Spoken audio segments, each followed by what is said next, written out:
열왕기상 15장을 통해서 이스라엘의 역대 왕들을 통한 교훈 첫 번째 1번 말씀을 보도록 하겠습니다. 시리즈로 계속 좀 볼 것 같은데요. 일단은 제가 역대상하 강해를 하려고 했는데 제가 이제 이 역대 왕들을 이스라엘의 역대 왕들을 보면서 제가 역대상하의 말씀들을 좀 같이 이렇게 공용해서 말씀을 보려고 합니다. 그래서 일단 역대상하는 너무 길기도 하고 제가 좀 지루합니다. 그래서 열왕기상하 하면서 역대상하 같이 겸해서 하면서 역대상하는 그렇게 강해를 하는 걸로 가름할까 합니다. 여러분들이 그렇게 아시고 역대상하 강해는 이걸로 끝나니까 잘 집중해서 보시기 바랍니다. 하나님 오늘 서론을 보고 본론에 가서 대주를 두 개의 대주로 나눠서 간단하게 좀 보도록 하겠습니다. 오늘 말씀은 사실 이스라엘의 역대 왕들의 행적에 대한 것들이 나와 무슨 상관이 있느냐 할 때 그거를 너무 막 소상하게 다 해서 그 사람들이 뭘 하고 뭐 하고 막 그 왕들이 뭐 하고 이런 얘기를 우리가 꼭 다 하지 않아도 거기에서 핵심이 되고 중요하게 생각하는 거 이런 것들을 중심으로 해서 같이 함께 말씀을 보도록 하겠습니다. 자, 오늘은 서론을 좀 보고 본론을 두 개의 대주로 나눠서 보도록 하겠습니다. 오늘 말씀은 아까도 제가 설명드린 것들이 중요하고 또 서론도 중요하고 본론에 가서 여러분들이 핵심적인 것들을 보면서 여러분들이 풀어낼 것들이 있으면 이렇게 풀어가시면 되겠습니다. 하나님의 전쟁사를 정리한 왕이 이 다윗 왕이라고 할 수 있습니다. 이 하나님의 전쟁사, 하나님의 전쟁사의 핵심은 뭐냐면 하나님의 적이 있고 하나님의 적이 아닌 자가 있다는 것입니다. 그런데 하나님의 적인 자에 대해서는 하나님이 진멸하시지만 하나님의 적이 아닌 자들에 대해서는 하나님의 긍휼이 있고 하나님이 그들에게 자비를 베풀고 있다는 것입니다. 그런데 우리가 하나님의 적이 아닌데 하나님의 적으로서의 길을 가면 됩니까? 안 됩니까? 안 된다는 거예요. 그래서 우리가 이런 말씀을 통해서 영적인 분별을 하고 말씀을 통해서 여러분이 깨달아서 나는 하나님의 적이 아니구나 하는 분들은 자기 안에서 하나님의 적이 될 수 있는 요소가 있다든지 이런 것들에 대해서는 여러분들이 빨리빨리 제거하고 하나님의 적이 아니기 때문에 하나님의 긍휼과 자비가 있다는 것을 믿고 아멘. 그래서 그런 믿음의 행실로 들어가고자 하는 이런 삶을 우리가 살아야 된다라는 것입니다. 그래서 이런 것들을 정리한 왕이 다윗 왕이라는 거예요. 그래서 이 다윗 왕이 이러한 과정을 통해서 첫째는 하나님의 말씀이 중심이 된 세상을 열었습니다. 그래서 주변 국가들이 하나님을 알게끔 했고 주변 국가들이 하나님을 두려워하게 했고 그리고 그들에게 하나님의 말씀에 따른 질서를 그들에게 펼침으로 말미암아 바로 다윗 왕이 스스로가 하나님의 말씀의 본이 됐고 말씀을 따라가는 삶을 보여주었고 열어주었다는 것입니다. 둘째, 하나님의 통치가 중심이 된 세상을 만들었다는 것입니다. 자기가 중심이 되고 자기가 가지고 있는 어떤 것이 중심이 된 그런 통치가 아니라 하나님의 중심이 된 통치를 통해서 주변에 큰 자나 작은 자나 낮은 자나 높은 자나 할 것 없이 모든 사람에게 하나님이 중심이 된 삶을 열어주므로 하나님의 뜻 안에서 모든 것을 결정하는 그런 삶을 열어준 왕이 다윗 왕이라고 할 수 있다는 것이에요. 그래서 그러한 질서 안에서 많은 사람들이 하나님의 은혜 안에 살아갈 수 있도록 이끌어줬고 하나님의 긍휼을 입을 수 있도록 이끌어줬다. 그래서 다윗 시대에는 뭐예요? 주변의 부족 국가들 안에서 많은 사람들이 다윗의 도움을 주고 많은 사람들이 하나님의 그 나라 안으로 하나님의 품 안으로 하나님의 백성 안으로 들어와서 그 많은 그 백성들이 그곳에서 하나님의 백성과 더불어 뭐예요? 죽을 때까지 계속 살게 되고 은혜를 입는 이런 일들이 많이 일어났어요? 안 일어났어요? 일어났다라고 여러분에게 말씀드렸어요. 이런 은혜들은 결국은 아브라함의 시대에도 아브라함은 자기의 자식들뿐만 아니라 약속의 자식이 아니더라도 이스마엘에게도 동일한 구원의 은혜를 베풀고 하나님의 의를 베풀고, 그리고 종들과 노예된 자들에게도 은혜를 베풀고 이웃들에게도 하나님의 의를 베풀어서 모든 사람들이 하나님의 의를 얻고 그들이 다 할례를 받고 하나님의 백성으로서의 삶을 살아갈 수 있도록 길을 열어준 분이 바로 아브라함이죠. 우리 창세기 통해서 보았잖아요. 그죠? 예. 그 과정에서 안으로는 이스라엘이 남과 북으로 요동치는 과정을 정리하고 남과 북을 통일하여 하나가 되는 나라를 세웠습니다. 아멘.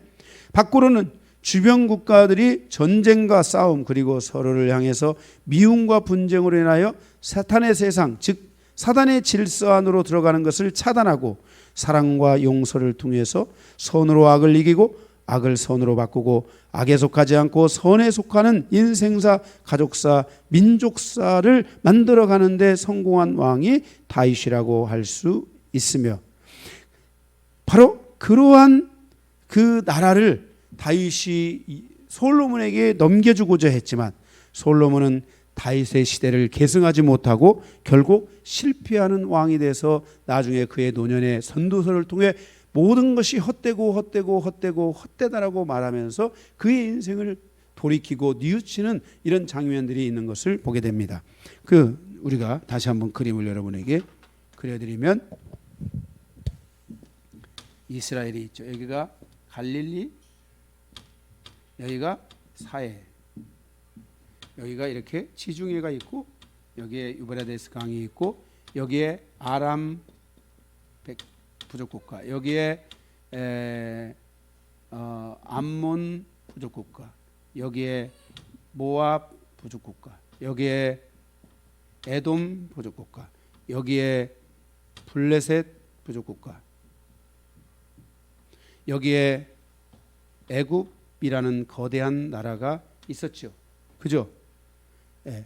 그리고 이스라엘은 이 안에서 남유다, 누구예요?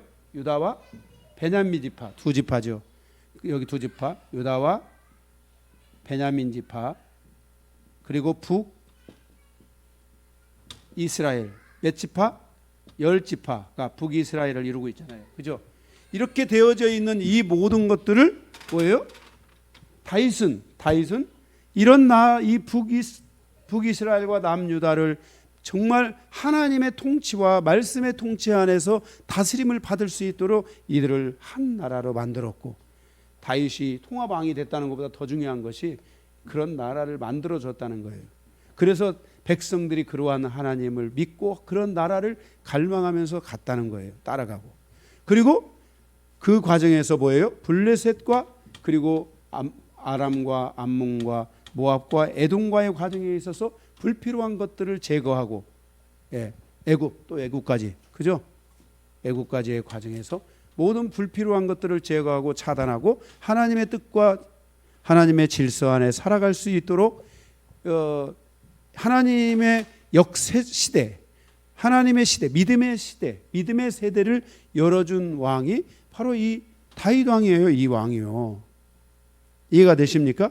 그래서 하나님의 전쟁사에서 보면은 주변에 많은 것들이 다 하나님 앞에서 적으로 살 수 있는 것이 아니라 하나님과의 화목 관계를 이루고 하나님과의 뭐예요? 새로운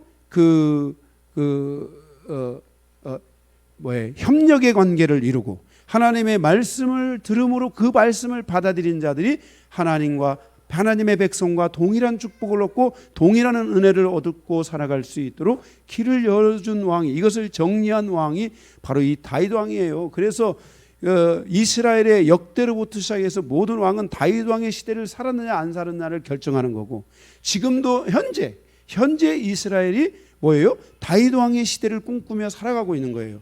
그래서 다윗 왕과 같은 메시아 예수 그리스도가 이미 오셨음에도 불구하고 다윗 왕과 같은 메시아가 나타나기를 위해 지금 기도하고 있는 것이 바로 현재 그 다윗 왕의 가묘, 진짜 묘가 아니라 가짜 묘를 받아라 놓고 그 앞에서 율법사들이 계속 365일을 율법을 장동하고, 그리고 거기에 유대인들이 가서 그 가묘회 앞에 가서 울면서 기도하는 거예요. 진짜로. 제가 성지순례 가서 나도 그 가묘회 가서 울면서 기도했다겠잖아요. 불쌍한 이 백성들을 긍휼히 여겨달라고. 응?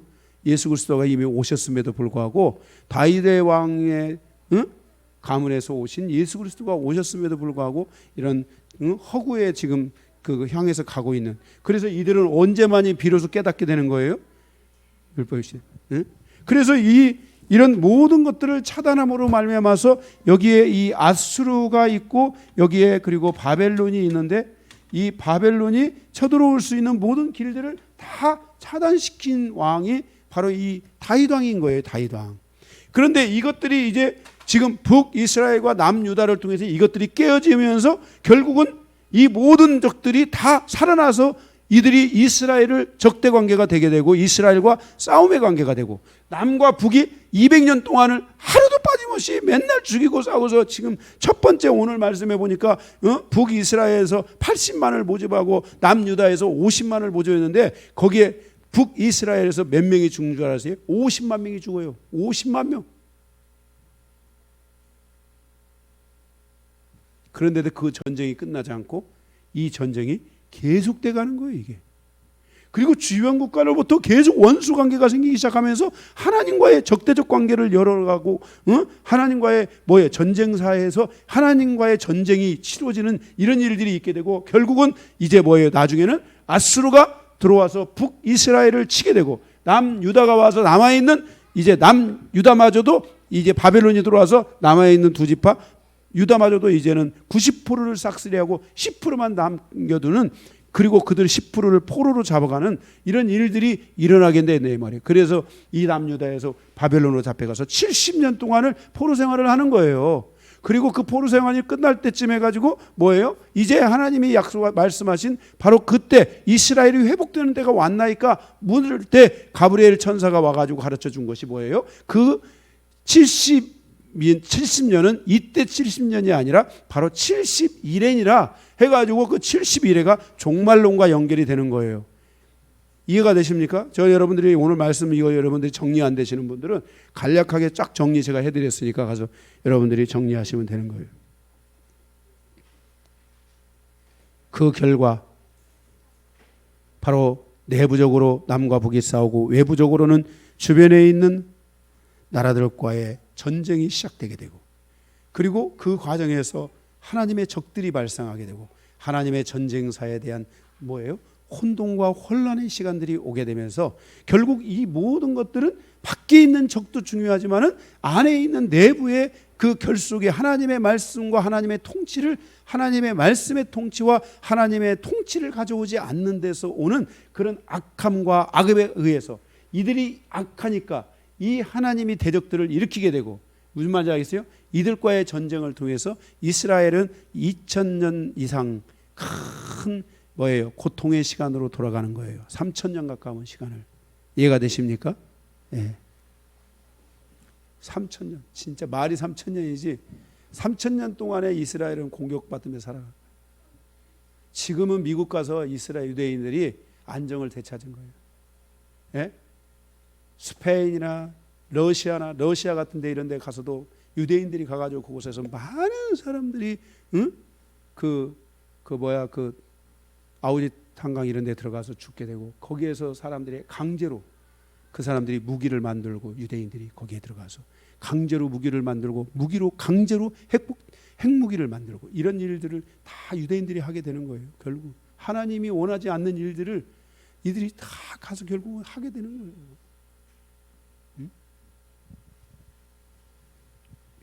에베소 2장 10절에 이렇게 말씀했어요. 우리는 그가 만드신 바라 그리스도 예수 안에서 선한 일을 위하여 지으심을 받은 자니, 이 일은 하나님이 전에 예비하사 우리로 그 가운데서 행하게 하려 하심이니라. 우리는 무엇을 위해서? 선한 일, 하나님의 선을 위해서 지으심을 받은 자라고 말씀하고 있어요. 그래서 여러분들은 선으로 악을 이겨야 되고, 악을 선으로 바꿔야 되고, 악에 속하는 자가 아니라 선에 속하는 자의 삶으로 여러분들이 갈 수 있어야 돼요. 다윗 시대는 하나님의 선을 위해 문을 열어준 왕이라고 할 수 있습니다. 그래서 남과 북이 그리고 현재까지 다윗의 시대로 돌아가기를 갈망하고 있고, 모든 시대의 초점, 이스라엘의 이 역대 왕들의 초점은 다윗의 시대를 열었느냐 열지 않았느냐. 다윗의 시대를 연 사람들은 개혁을 이룬 사람들이고, 다윗의 시대를 열지 못한 사람은 바로 악한 시대, 악에 속하고 악으로 들어가는 시간들을 마련했다는 것을 우리에게 보여주고 있습니다. 바로 이것이 모든 이스라엘 가운데 모든 시대가 풀어야 할 숙제였으며 숙제라고 할 수 있습니다. 우리가 시편 강해를 통해 볼 수 있었던 것은 시편의 대부분이 누구의 시편입니까? 다윗의 시편입니다. 그 다윗의 시편이라고 할 수 있는 시편의 그 특징이 뭐였습니까? 하나님의 말씀의 통치를 누가 이룰 수 있으며, 그 과정을 통해서 누가 하나님의 통치를 받는 인생사, 가정사를 만들어갈 수 있느냐, 그런 민족사를 이뤄갈 수 있느냐, 이것에 대하여 질문을 우리에게 던져주는 것이 시편의 말씀이라고 여러분들에게 말씀을 드렸습니다. 우리는 다윗의 시편을 통해 하나님의 말씀이 나를 다스려야 됩니다. 내가 하나님의 말씀을 섭취하는 게 아니라, 내가 하나님의 말씀을 편식하는 게 아니라, 하나님의 말씀이 나에게 와서 그 말씀이 나를 다스리고 통치하는 시간, 그 통치를 통해, 말씀의 통치를 통해 하나님이 나를 완벽하게 통치해가는, 하나님이 나의 왕이 되시는 삶을 살아가는, 하나님께 순종하는 삶을 살아가는 그런 은혜가 열려야만 한다는 것입니다. 오늘 본문에서 볼 수 있는 것은, 한 왕은 다윗 시대를 이어받으려고 했고 한 왕은 다윗 시대에서 벗어났습니다. 그 결과가 주는 교훈은 무엇인가? 우리도 성공과 실패의 과정을 통해서 나의 인생사와 가정사가 바로 어떤 시대를 열어가야 되고, 여기서 내가 무엇을 붙잡아야 되는지를 다시 한번 돌아보면서 나의 인생이, 나의 가정이 성공을 이뤄가는, 이기는 자의 삶을 살아가는 삶이 열려야 할 줄로 믿습니다. 왕상 14장, 지난주 말씀해 봤던 14장 19절에서 31절에 보면, 북이스라엘은 여로보암의 통치 22년 후에 나답이 왕이 되고, 남유다는 르호보암의 통치 17년 후에 아비암과 아사가 왕이 되는 과정과 그들의 업적을 우리에게 보여주고 있습니다. 이것을 통해서 우리에게 교훈하고 있는 것들이 무엇인가 우리가 함께 생각하면서 우리도 이기는 자의 길로 가는 이런 은혜가 있기를 간절히 소망합니다. 첫 번째, 오늘 말씀은 제가 해야 될 말씀은 다 전했어요. 이제 여러분들이 조금 더 구체적으로 간단하게 좀 보고 마칠 말씀으로 하겠습니다. 1번 제지입니다. 남유다왕 암비암과 아사의 차이를 통한 교훈, 11절에서부터 24절까지입니다. 1절에서 24절까지 15장 1절에서 24절. 자, 먼저 가로 1번 2대 르호보암 왕 다음으로 그의 아들 누가 왕이 돼요? 아비암이 왕이 됩니다. 이 아비암이 왕이 되고 나서 이 통치가 하고 나서 통치 기간이 3년입니다. 3년. 그 통치에 대해서 말씀해 주고 있는 것이 열왕기에는 기록되어 있지 않은데 역대하 13장에는 기록되어 있습니다. 우리가 역대하 책갈피를 이렇게 해 놓으시고 역대하 13장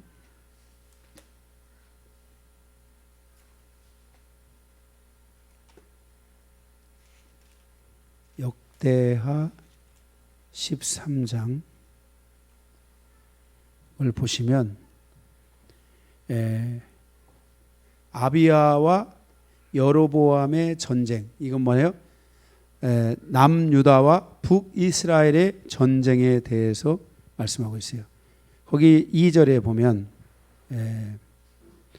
여로보암 18째 해에 아비야가 유다의 왕이 되니라. 거기 아비야가 왕이 되죠. 예루살렘에서 3년 동안 다스리니라 그랬죠. 3년 동안을 다스릴 때 전쟁이 있었는데 그 전쟁이 있을 때 이 내용을 보면 아비야는 거기 5절에 보면은 5절에 거기 보면 이스라엘 하나님 여호와께서 소금 언약으로 이스라엘 나라를 영원히 다윗과 그 자손에게 주신 것을 너희가 알 것 아니냐 그랬어요. 소금 언약. 소금 언약이 뭐예요? 소금 언약. 저 화목할 때 뭘로 화목하라 했죠? 소금으로 화목하라 그랬잖아요. 소금으로 화목하라. 예, 예, 그렇죠. 소금이 뭐예요? 소금으로, 소금은 뭐냐면은 화합, 연합, 화평 이런 것을 말하는 거예요. 그러니까 하나님과 다윗의 시대는 하나님과 화합을 이루었다. 그래서 그 화합을 이룬 언약이 있었다라는 거예요. 그래서 이 아비야가 3년 동안 통치를 할 때 초기에 계속해서 그 다윗의 그러한 언약을 존중하고 다윗이 갔던 그 길을 가면서 하나님 그 여로보암 북이스라엘 여로보암 왕을 향해서 백성을 향해서 계속 그런 것들을 선포하고 이렇게 가는 과정에서 전쟁에서 크게 승리를 거둡니다. 그래서 북이스라엘은 3절에 보면은 아비사가 싸움에 용감한 군사 40만 명을 택하고 40만 명 그리고 여로보암은 큰 용사 80만 명을 택해 가지고 전쟁을 하는데 이 과정에서 북이스라엘의 여로보암의 군대가 50만 명이 죽어요. 그러니까 진짜 하나님이 대승을 거두게 해주는 거예요. 그런데도 오늘 본문에 보니까 뭐라고 나와 있어요? 오늘 본문에 15장에 열왕기 상 15장에 가면은 거기에 3절에 보게 되면은 아비암이 그의 아버지가 이미 행한 모든 죄를 행하고 그의 마음이 그의 조상 다윗의 마음과 같지 아니하여 그의 하나님 여호와 앞에 온전하지 못하였으나 그랬어요. 그러니까 이렇게 할 때 잘 가는 듯 했는데 막 7절에 보면 막 북이스라엘을 향해서 막 남봉꾼과 잡배가 모여 따름으로 스스로 강하게 돼 남봉꾼과 잡배라고 막 이렇게 하면서 굉장히 강하게 나갔는데 그 뒤에 이렇게 가다 보면은 결국은 이 아비암이 다시 르호보암이 갔던 것처럼 다시 타락한 길을 가고 패역한 길을 가고 이렇게 하면서 다시 뭐예요? 그 아버지가 갔던 죄악의 길로 다시 가고 있는 것을 우리가 역대하 13장 후반부에 가면 그런 내용들이 나와 있습니다. 그럼에도 불구하고 이 아비암은 무엇을 원했냐면 다윗의 시대를 언급했어요. 다윗의 시대와 같이 해야 돼. 근데 다윗의 시대를 가야 된다는 것을 언급을 할 때 그때 준비된 사람 바로 이 아사 이 지금 자세한 내용은 이게 뭐 저 이스라엘 역제가 이거 좀 더 깊이 봐야 될 부분인데 이 아사가 이 아비암의 이 형제인지 이 아비암의 자녀인지 제가 볼 때는 그 어머니가 똑같거든요. 그래서 이 똑같은 그 자녀 둘 중에 이 아사가 다시 왕이 돼요. 이 엘리압의 그 왕이 그 저기 아들이 이 왕이 딸 마아상가에서 이렇게 왕이 돼요. 그런데 이 왕이 다윗의 시대를 열어요. 근데 그게 내용이 뭐라고 나오냐면 성경에는 3절에 보면 그의 조상 다윗의 마음과 같지 아니하여 그의 하나님 여호와 앞에 온전하지 못하였으나 그의 하나님 여호와께서 다윗을 위하여 예루살렘에서 그에게 등불을 주시되 그랬어요. 그러니까 뭘 잘 뒀어요? 자식을 잘 둔 거예요. 이 아비암은 처음에 다윗의 시대를 꿈꿨어요. 그래서 막 다윗의 시대처럼 가야 된다고 말했어요. 그렇게 말했는데 후반부 3년 통치하면서 후반부에 가서 막 승리를 거두고 50만 명이 막 죽고 승리를 거두면서 마음이 갑자기 확 돌아서 가지고 다시 르호보암의 길을 갔던 거예요. 이해가 되십니까? 그런데 그 과정에서 이 아사라는 바로 그 형제가 아들이라고 할 수도 있고 형제라고 할 수도 있는데 어쨌든 그 아사 왕이 거기서 그 다윗의 시대를 자기가 열어야 되겠다. 응? 아니 왜 바하사가 이렇게 잘 가다가 갑자기 또 타락의 길로 가는 거야? 이런 것들을 보고 깨달으면서 이 아사가 나는 다윗의 시대를 열어야 되겠다라고 그렇게 자기는 진짜 형이라고 가정을 한다면 형처럼 가지 않고 아버지라고 하면 아버지처럼 나는 가지 않고 나는 진짜 다윗의 시대를 열어야 되겠다라고 이렇게 결단을 하고 바로 이 등불을 주신 거예요. 등불. 응? 여러분들이 등불 되고 여러분의 자녀가 등불 2 되기를 축복합니다. 아멘. 예, 예. 할렐루야. 예. 아브라함과 이삭과 야곱으로 가야 돼요. 예, 예. 여러분이 등불 되고 여러분의 자녀가 등불 2 되기를 축복합니다.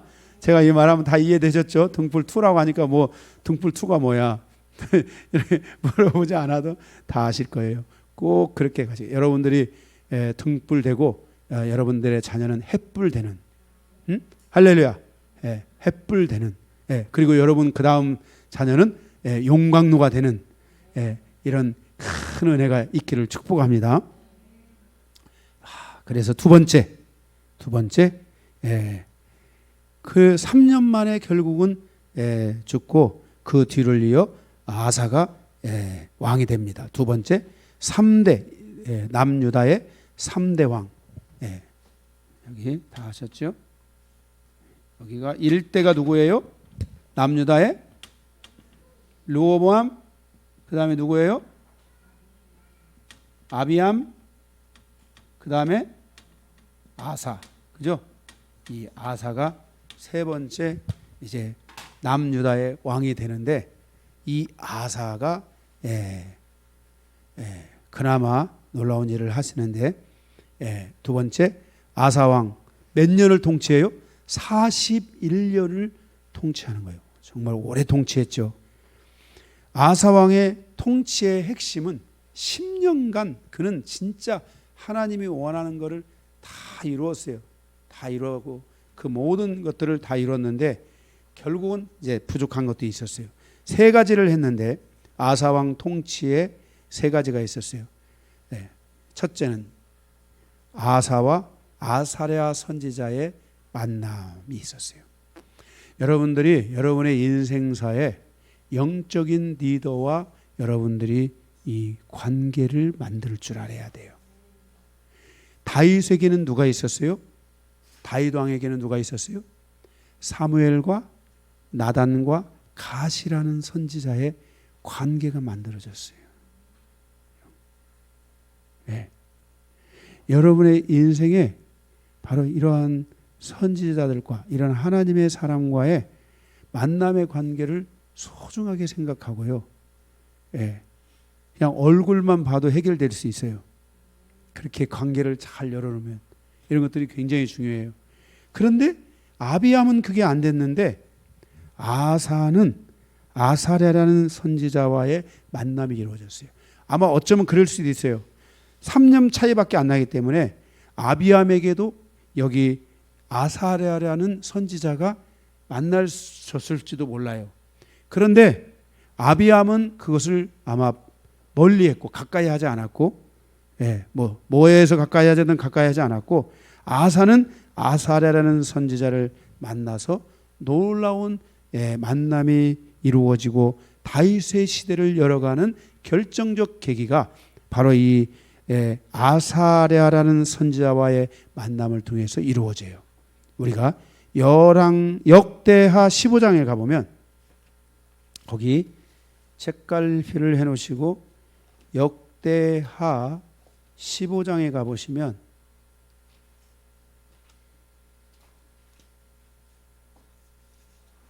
역대하 15장에 가면 하나님의 영이 오뎃의 아들 아사랴에게 임하매, 이때는 아직 선지자들의 체계가 완벽하게 갖춰지지 않았어요. 이때가 약 BC 900 한 20년 910년도부터 890년 이 정도 되는 때였어요.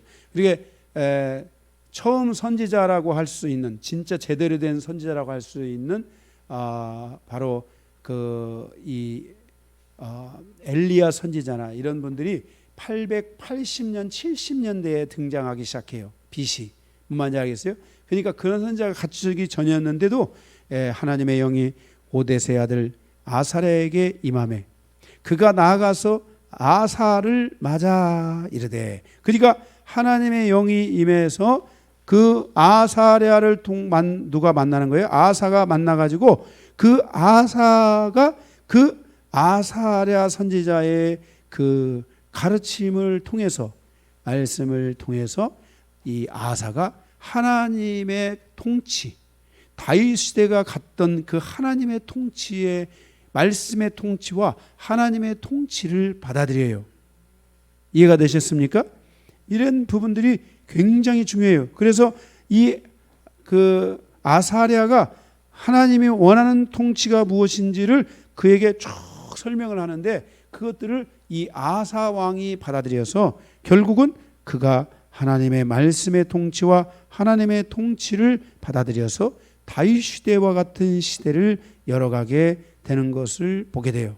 아멘. 그래서 여러분들이 쭉 읽어보시면 그런 부분들이 잘 나타나 있는 것을 볼 수 있게 됩니다. 이해되셨습니까? 네. 자, 그 다음에 두 번째로는 여기 역대하 15장에도 나와 있지만은 다시 열왕기상 15장 9절로부터 가서 보면은 15장 9절로 가서 보면은 이 아사가 왕이 되어 거기에서 우상들을 다 제거하는 것을 보게 돼요. 우상을 제거해요. 그래서 그 우상에는 이 아세라상 있잖아요. 혐오스러운 이 아세라상, 그거를 그의 어머니 마아가 가져온 거잖아요. 그죠? 그거를 그래서 이 태우를 갖다가 패하죠. 태우를 패하고 이 아세라상을 다 제거해요. 이 아세라상은 뭐냐면요, 여신상이에요. 여신상.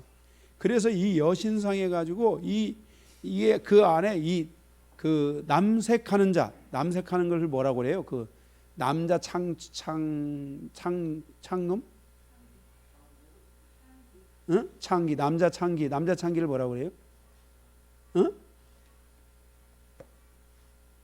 이따가 합시다.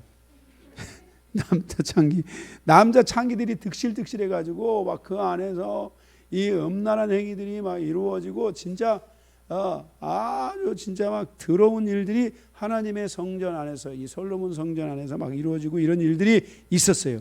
그리고 주변에 막 그런 것들을 또 위한 막 산당을 막 다 만들어 놓고, 제가 이 말레이시아나 이런 데 갔을 때 보면은, 말레이시아 이런 데 가보면 산당이라는 게 있어요. 집집마다 신에게 그 제사하고 절하고 하는, 신에게 제사가 아니라 신에게 향을 피워놓고 기도를 하는 그런 것들을 만들어 놓을 뿐만 아니라 그 중간중간에 가면은 산당을 다 만들어 놔가지고 그 산당을 중심으로 해서 그들이 종교 생활을 하는 이런 일들이 다 만들어져 있는데, 바로 그렇게 그 솔로몬 성전뿐만 아니라 주변에 이런 산당들을 만들어 놓고 그 상단에 가면서 절을 하고, 그 상단에 가서 막 그 무당들을 데려다 놓고 그런 막 미친 짓들을 하고 막 이런 일들을 그 지역별로 막 다 하고 그랬던 거예요.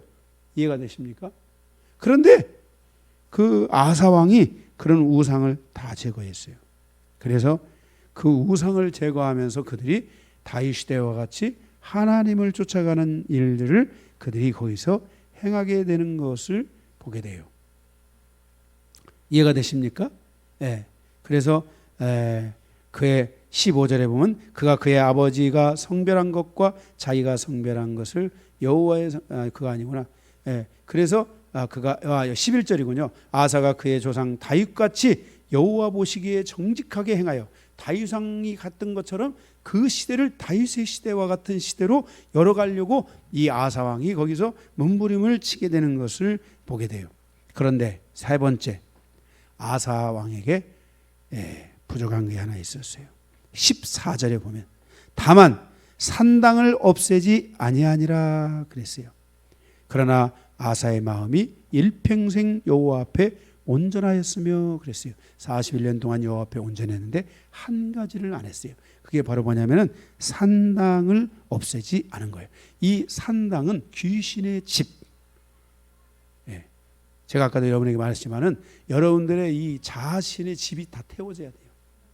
그리고 이제는 만약에 내가 잡신의 집을 가졌다. 그러면 여러분들이 계속 기도하고 하나님 중심으로 하고 말씀 중심으로 하고 하나님 중심 말씀 중심 하나님 중심 말씀 중심 하나님 말씀에 계속 은혜 받고 아멘하고 막 계속 내 생각은 틀리고 내 이론도 틀리고 막 하나님 말씀이 옳고 하나님의 뜻을 따라서 가고 하나님 말씀이 계속 최고입니다. 하나님 말씀에 내가 순종하고 갑니다. 이렇게 계속하면서 여러분 안에 그러한 지배의 흔적 그것들이 막 다 말라져야 돼. 바싹 말라져야 돼. 그리고 이제는 때가 됐을 때 여러분들이 그 막 한당을 막 싫어해야 돼. 그런 자기 자신을 막 싫어해야 돼. 응? 그렇게 살아왔던 자기를 미워해야 돼. 그러면 하나님께서 어느 날 그것들을 여러분 그 집을 확 태워주는 거야. 그러면 그 집 안에 성령의 집이 탁 지어지는 거야. 할렐루야. 놀라운 거야 이건. 여러분들이 이런 은혜가 있어야 돼. 응? 응. 그러면 더 이상 여러분들은 그런 뿌리의 영향을 받지 않게 되는 거야. 그럼에도 여러분들이 계속 성령 충만하고 하나님의 뜻대로 살아가면 여러분들이 하나님의 성령의 사람으로 살아가고 여러분의 가정사에 놀라운 은혜들이 오게 되고, 예? 아멘? 예. 만약에 여러분들이 거기서 하나님을 다시 의심하기 시작하면 불신의 영이 서서히 들어오려고 하는 거야. 어? 불신의 영이 서서히 들어올 수 있어. 그런 것들을 허락하면 안 돼. 세상의 영이나 불신의 영이나 이런 것들이 서서히 들어오기 시작하면 안 돼. 세상의 영이 들어온다는 것은 세상은 종합 세트야. 세상의 영이 들어오면 그 중에 종합 세트라서 그 중에 언젠가 잘못하면은 내가 그 중에서 좀 마음에 드는 거 하나를 또 선택할 수가 있어. 그래서 이런 것들이 여러분에게 오지 않도록 여러분들이 계속 하나님께 집중하면서 가는 시간들이 있어야 되는데 이 산당을 제거하지 않은 거야. 이 집을 다 태워버리지 않은 거야. 그러니까 어느 날 집이 태워지지 않으니까 보세요. 귀신도요. 집이 채워지지 않으면 어느 날 다시 들어와요. 집을 다 태워야 돼요. 그래서 여러분들이 하나님께 집중하는 시간들이 있어야 된다 이 말이에요. 아멘. 그래 뿌리를 완전히 제거하는데 그래야 되는데 그러지 못했어요. 그래서 이 아사 왕은 이 놀라운 개혁을 가져왔는데 그 첫 번째는 뭐예요? 이 아사라라는 선지자와의 만남을 통해서 하나님의 놀라운 역사 안으로 들어가는 거예요. 그러니까 이 아사가 이 선지자를 만나지 않았다면은 그 인생사는 하나님이 원하는 만큼 가지 못할 수도 있었어요. 여러분의 인생에 있어서도 마찬가지예요. 여러분들이 주의 종을 가까이 하고 주의 종과 의견을 나누고 상담하고 여러분이 이런 인생을 살아가는 것에 여러분들이 자꾸 귀를 기울여야지 여러분들이 그 순종하고 그런 걸 통해서 여러분들이 다 자기 거 차하고 그 다음에 가서 목사님한테 선전포고하고 허락받으려고 하고 다 하고 뭐 허락을 받아 자기들이 다 결정하고 그게 아니고 결정하기 전에 이야기를 하고 그리고 그것을 허락받고 그리고 그것이 떨어지면은 내가 불이익이 온다 할지라도 처음에는 좀 어려움이 온다 할지라도 그것에 순종해서 갈 수 있는 그러다 보면 그 어려움을 극복하면서 하나님의 역사가 드디어 그곳에 역사하기 시작해요. 문제는 뭐냐면 여러분들이 그런 순종을 통해 하나님을 만나는 거야. 하나님과의 역사가 시작되는 거야. 우리의 인생사는 하나님과의 역사가 시작돼야 돼요. 할렐루야.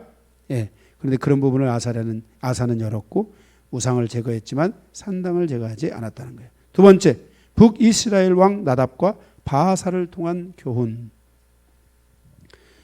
24절에서 34절에요. 여로보암을 이어 나답이 왕이 되지만은 2년 만에 모반을 통해서 이 바알란을 통해서 바하사가 왕위를 차지하게 되는 것을 보게 돼요. 그러니까 이 북이스라엘은 여로보암을 통해서부터 시작된 그 민족사의 이 싸움, 이 대항, 제가 그랬죠. 이런 대적의 영들, 이런 것들이 있으면 안 된다고, 그죠? 예, 이런 것들이 막 그 안에서 계속 들어온 거예요. 그래서 이 나답이 악했어요.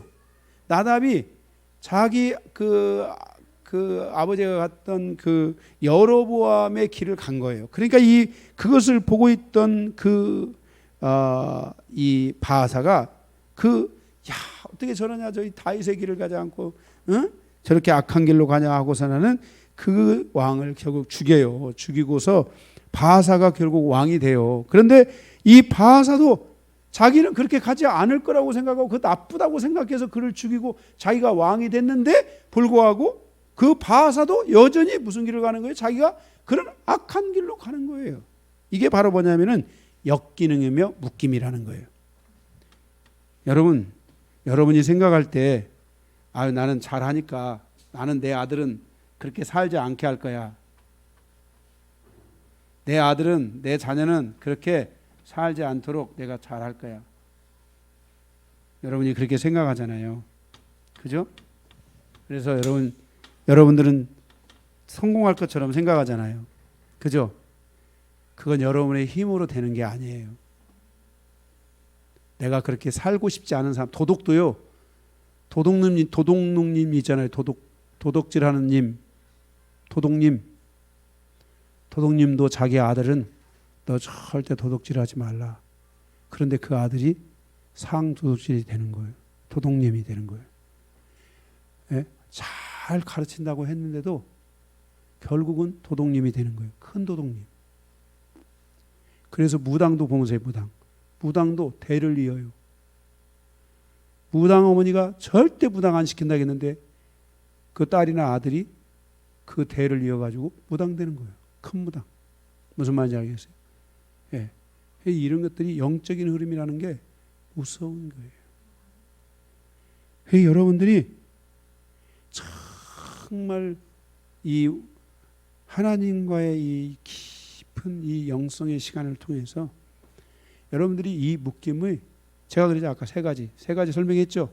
세 가지가 아니라 다 똑같은 건데 그 중에 여러분이 이해하기 쉬운 거 하나 잡고 그거 잡고 여러분들이 그것이 계속 올라오면 여러분이 만약에 생각과 이론 이런 것들이라고 하면은 경고한진이라고 합시다.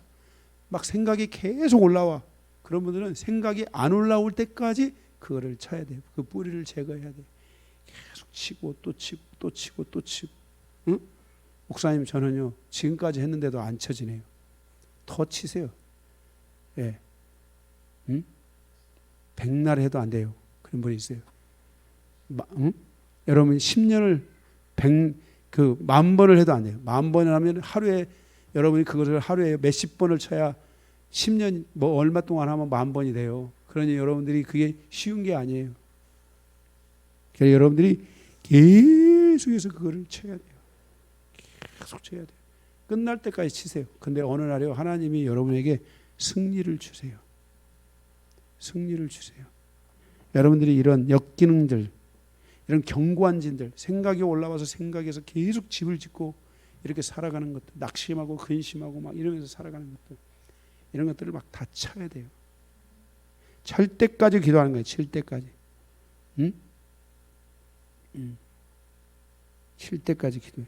어떤 분이 오늘 목사님이 어떤 글을 올렸어요. 제가 이게 참 누구를 향해서 이런 글들을 제가 잘 안 올리는데,